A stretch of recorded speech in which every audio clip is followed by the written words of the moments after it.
When people talk about Hong Kong action, the conversation is almost always about John Woo, Choi Hark, Ringo Lam, sometimes Jackie Chan, and this is unfortunate because it barely scratches the surface of what the genre has to offer, if one were so inclined. One director who sadly fell through the cracks is Teresa Woo, no relation to John. Woo started Molesworth Productions and produced dramas at first. She even wrote a Chow Yun-fat film called My Will, I Will.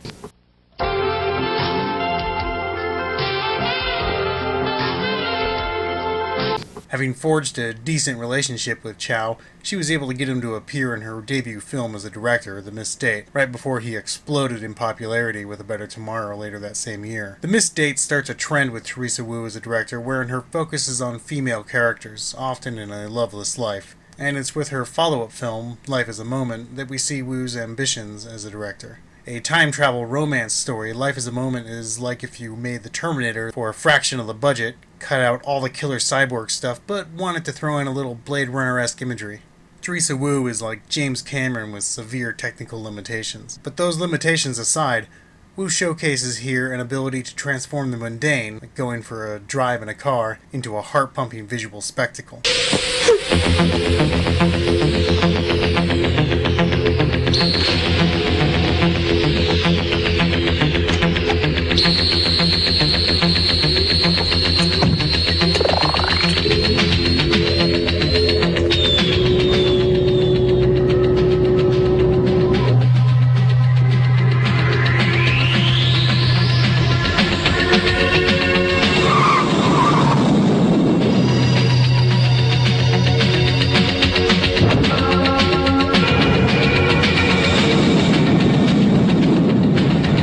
As one might expect, however, these films didn't exactly set the world on fire. Teresa looked around at the movie landscape and saw one thing: action.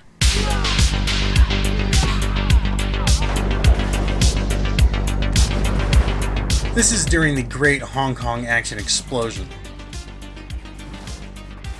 Gunfights, martial arts, stunts. And with Woo's penchant for female-led features, she had arrived just in time to take advantage of the recent trend of girls with guns pictures started by Yes Madam in 1985. Woo hired on Tony Leung Soo-hung to coordinate the action. He had worked with Chow Yun-fat on A Hearty Response. But more importantly, he had experience in this newer action style, having done the action for the Xinguang action comedy The Magic Crystal.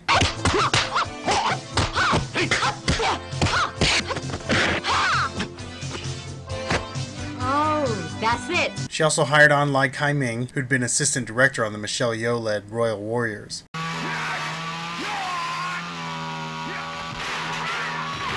She topped off this crew with her editor from Life is a Moment, Norman Wong, who had cut his teeth on kung fu films back in the 70s. For the cast, she brought in relatively inexperienced newcomers, Moon Lee, Elaine Loy, and attempting to replicate a little bit of that international intrigue from Royal Warriors, Japanese singer Hideki Saijo. Returning from Life is a Moment was Alex Fong, and rounding out the good guys was film veteran David Chang. For the bad guys, Woo hired on Zhang Li Wang, a Japanese-born Korean taekwondo master, perhaps best known for being the big bad guy in Jackie Chan's breakout films Snake in the Eagle's Shadow and Drunken Master. And of course Yukari Oshima as the film's big baddie. Oshima had studied karate since she was a child, and prepped for screen fighting and stunts at Sonny Chiba's stunt school, before heading to Hong Kong and appearing in a small capacity in several low-budget features. But it was her appearance in Sammo Hung's Millionaire's Express that caught the attention of Teresa Woo. Angels, sometimes called Iron Angels, or Fighting Madam, or even Midnight Angels, is an absolutely magnum-sized explosive action debut.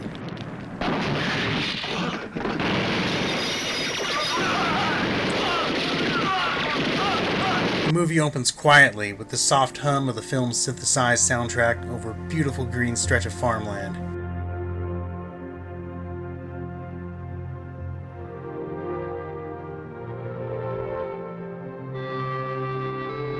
But barely before we can even notice we're looking at a poppy field, the entire area is submitted to a punishing action scene.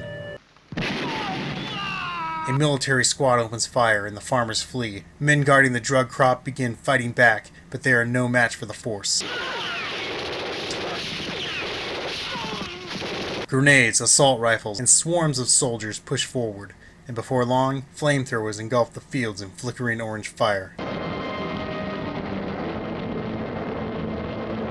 Newspapers appear to gleefully tell of the raid's success under the fun guitar licks of Chinese pop rock. Credits. From here, we see Teresa Woo present a stylish action thriller.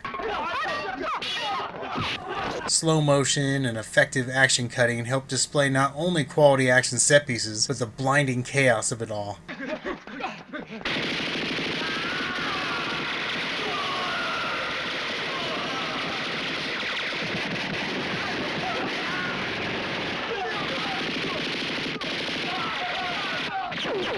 During a rescue attempt turned furious gunfight, Hideki Saijo arrives hanging from a helicopter and begins gunning down more assailants.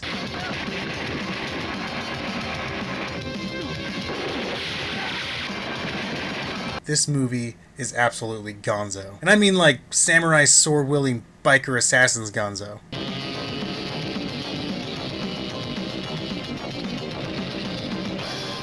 But it's all filmed with extraordinary competence by Teresa Woo and her team. During the aforementioned gunfight, there are a ton of players shooting a lot of guns, but it never quite feels too busy. It is, however, damn violent.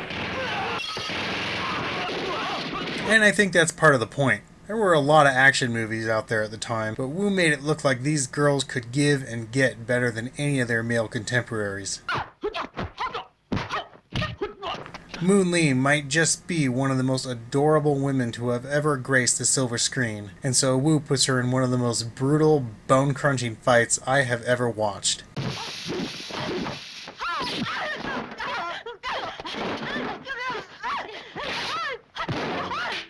David Chang is sort of the Charlie to the film's angels, and Hideki Saijo does play a competent fighter, but it's the two women Teresa Woo gives focus to, as well as Yukari Oshima, really going all the way as the movie's villainess.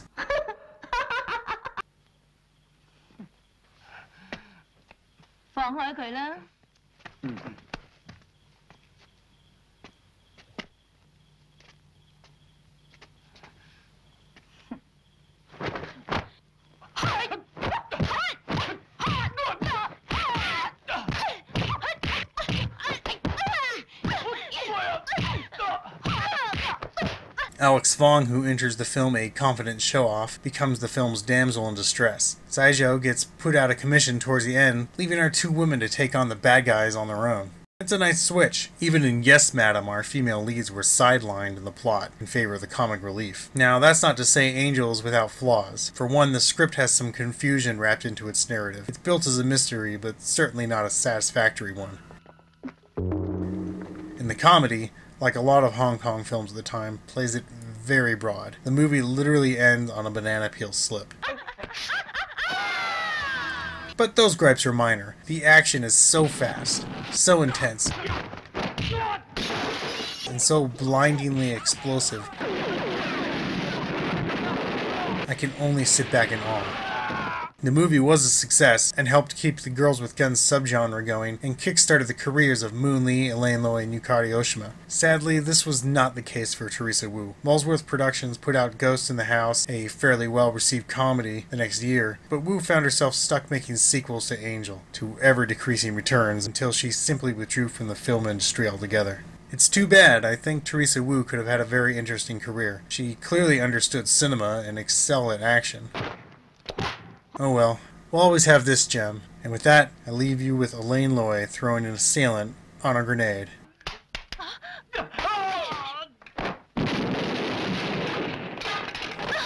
Just awesome.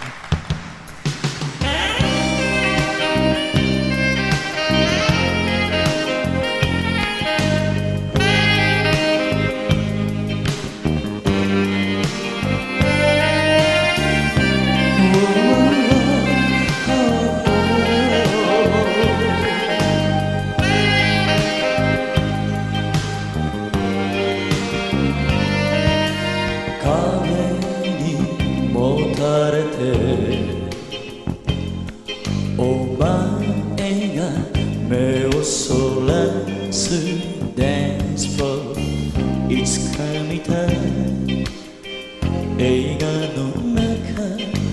こんな場面を思い出す抱き寄せて